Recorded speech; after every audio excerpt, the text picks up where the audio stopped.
천국은 마치 밭에 감추인 보화와 같으니 사람이 이를 발견한 후 숨겨두고 기뻐하며 돌아가서 자기의 소유를 다 팔아 그 밭을 사느니라.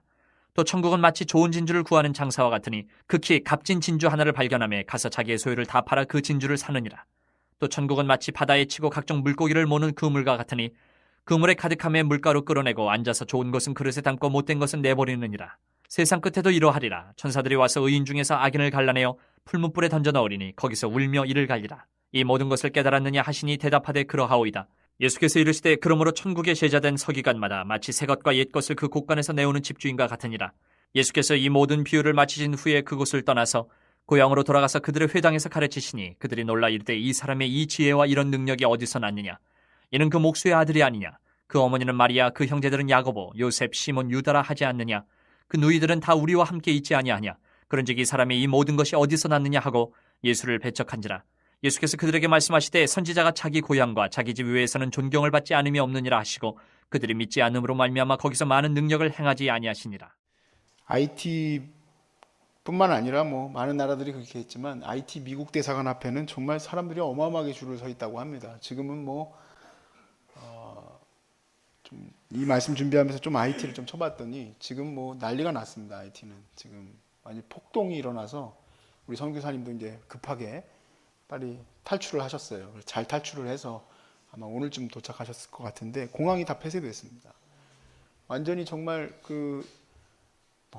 그런 어떤 사회 구조와 시스템이 전혀 없는 나라입니다. 그래서 살려고 조금만 마음 먹으면 그날에 살 수가 없어서 어떻게든 이제 미국 가는 게 그 사람들의 소원이에요. 오매불만 거기 갔으면 하는 마음이에요.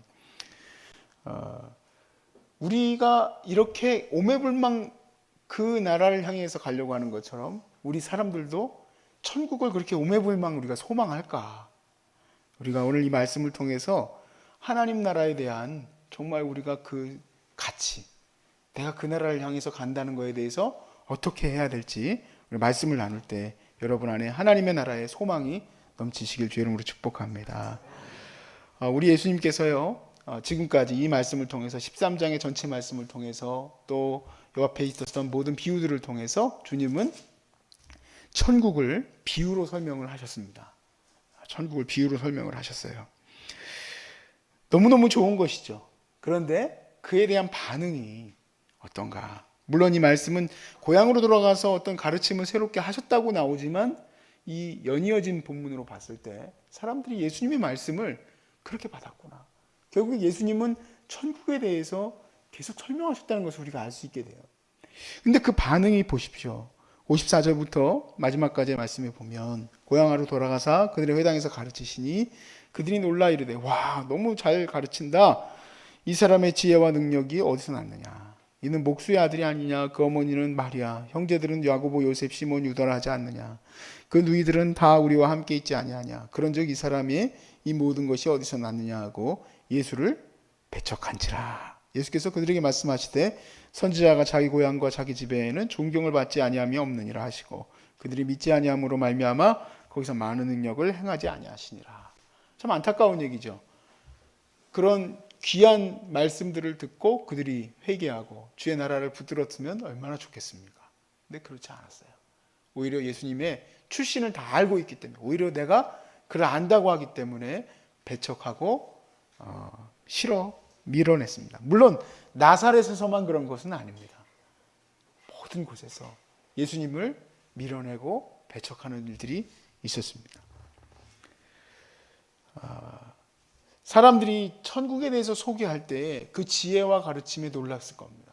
그렇지만 감동은 받았을지는 모르지만 그 말에 대해서 수긍하고 받아들이지는 않았어요. 근데 우리가 생각했을 때 나는 정말 이 천국을 이해하고 있지만 또 받아들였다고 하지만 내가 정말 이것을 잘 받아들이고 있는가? 이것을 한번 생각해 봤으면 좋겠어요. 천국은 먼저 여러분 어떤 곳입니까? 천국은 마지막 때에 우리에게 이제 오게 될 바로 나라입니다. 완전한 나라. 그게 천국이죠. 그런데 이곳은 영적인 곳입니다. 그래서 여기 있다 저기 있다 얘기할 곳이 아니에요. 무슨 토성쯤에 있나 목성쯤에 있나 하고 얘기할 곳이 아니라 영적인 곳이기 때문에 우리가 어디 있다고 말할 수 있는 것이 아닙니다. 그렇지만 그 나라는 먼저는 이제 마지막 때에 우리에게 임하게 될 그러한 나라입니다. 또한 예수님이 이렇게 얘기하셨어요. 마지막 때에 올 것으로만 얘기하신 것이 아니라 심지어 예수님은 우리 마음에 임했다라고 얘기했어요. 천국이 우리 마음에 임했다. 왜냐하면 영적인 곳이기 때문에 어떤 지역적인 설명이 아니기 때문에 우리 마음에도 임해요. 할렐루야. 그리고 종말의 때에만 임하는 것이 아니라 지금 우리가 하나님의 말씀 안에 거하면, 우리가 하나님의 통치 안에 거하면 우리 안에, 우리 마음 안에 천국이 임하게 되는 거예요. 우리 내면에 그 천국이 임한다는 겁니다. 우리가 이렇게 말씀을 하기 때문에 사람들은 어찌됐든 이 천국이라는 것을 좀 가시적인 의미로 좀 얘기하고 싶어 해요. 그래서 우리 이제 믿는 사람들, 정말 하나님의 통치를 받는 사람들이 모인 곳을 교회라 하지 않습니까? 그러니까 이 교회를 여기가 바로 천국입니다 라고 얘기하고 싶어 해요. 근데 이거는 굉장히 잘못된 얘기예요. 교회가 천국은 아닙니다.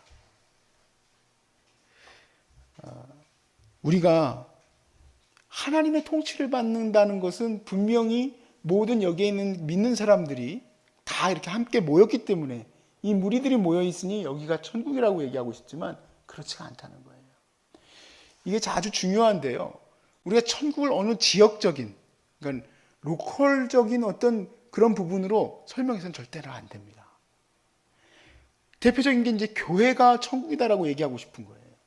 그런 우리가 마음이 있다는 것을 어디서 알 수 있냐면은 그 이단들을 보시면 이단들이 꼭 뭘 만듭니까?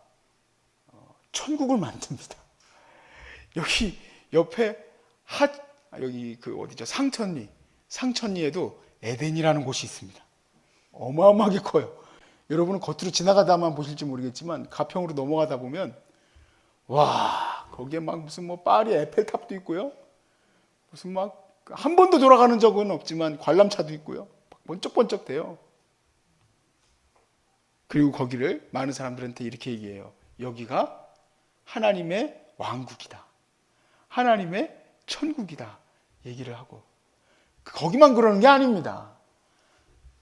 그 원래 거기는 이제 자매품이에요. 자매 그 이단이에요. 원래 원조 이단인 신앙촌은 지들끼리 또 신앙촌 만들었잖아요.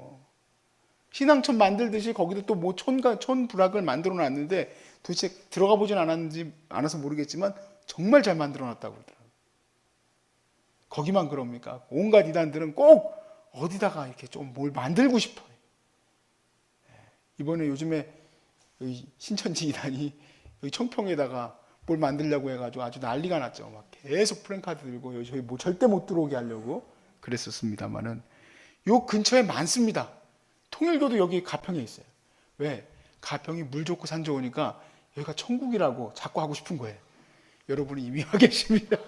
이러면 안 됩니다. 여러분이 천국에 와 있습니다. 그러면 안 돼요.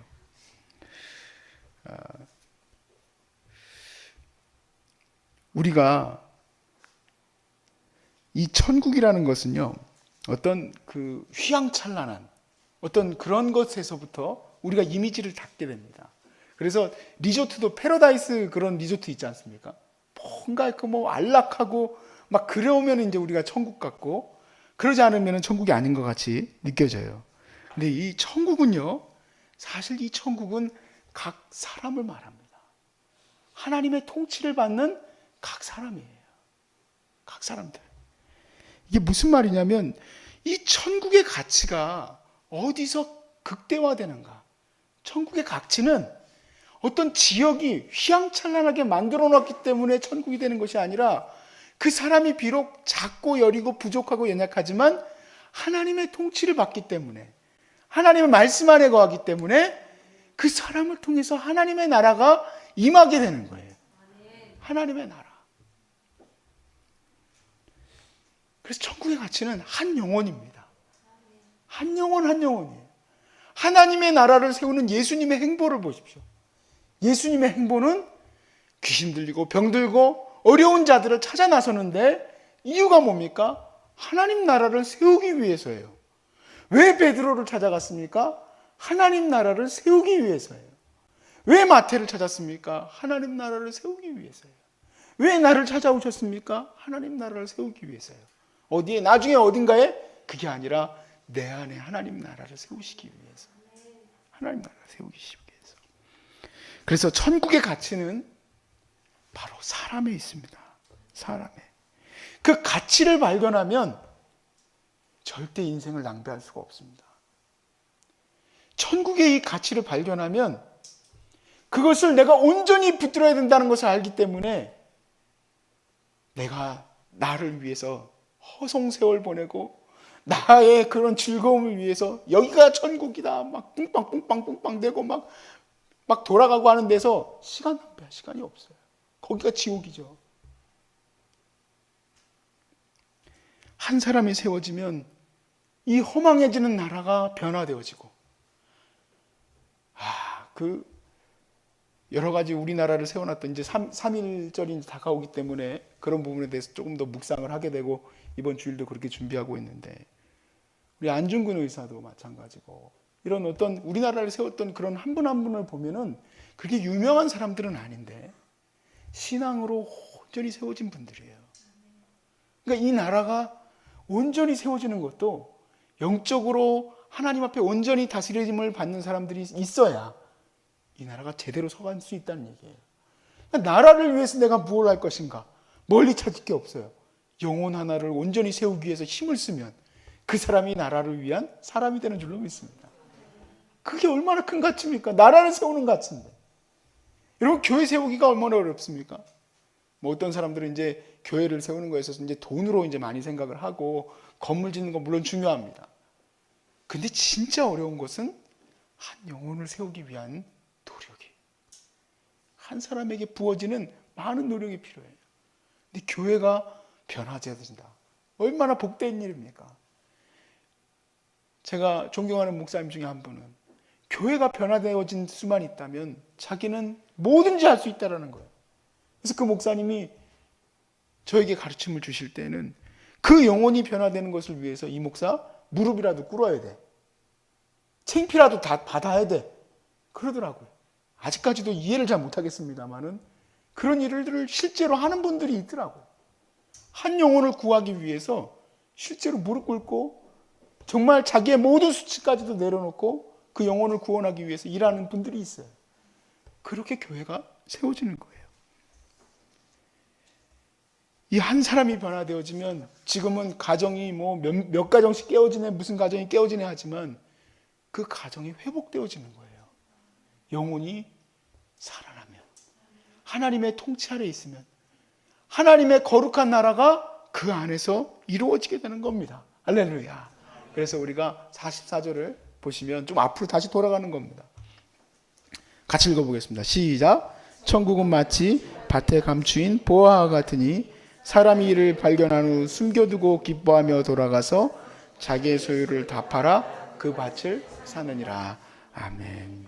한 건데 더 보시면 45절에서도 똑같이 얘기를 합니다. 45절 46절에 천국은 마치 좋은 진주를 구하는 장사와 같으니 극히 값진 잔주를 하나를 발견하며 가서 자기의 소유를 다 팔아 그 진주를 사느니라. 하나님의 나라 나중에 이제 뭐 천국 가는 거구나 그렇게 생각하는 사람은 천국을 잘못 알고 있는 거예요. 천국은 굉장히 유기적이고 살아있는 거예요. 관계적이에요. 지역이 아니에요. 그냥 지역으로만 생각해서는 안 돼요. 여러분 나중에 우리가 임하게 될 천국 무슨 뭐 금 발라 있고 은 발라 있고 무슨 뭐 발라 있고 그게 뭐가 그렇게 좋습니까?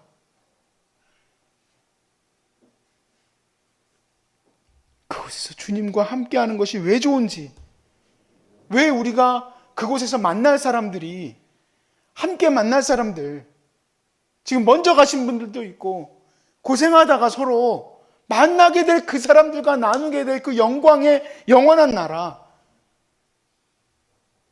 내 목숨을 바쳐서 내 힘을 다해서 섬겼던 그 영혼들을 만나게 되는 그 나라, 그것을 꿈꾸는 거지.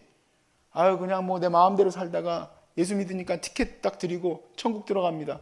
거기 가서 뭐 하겠습니까? 거기 가서 재미 하나도 없지. 인생에서 즐기는 게 더 재밌지.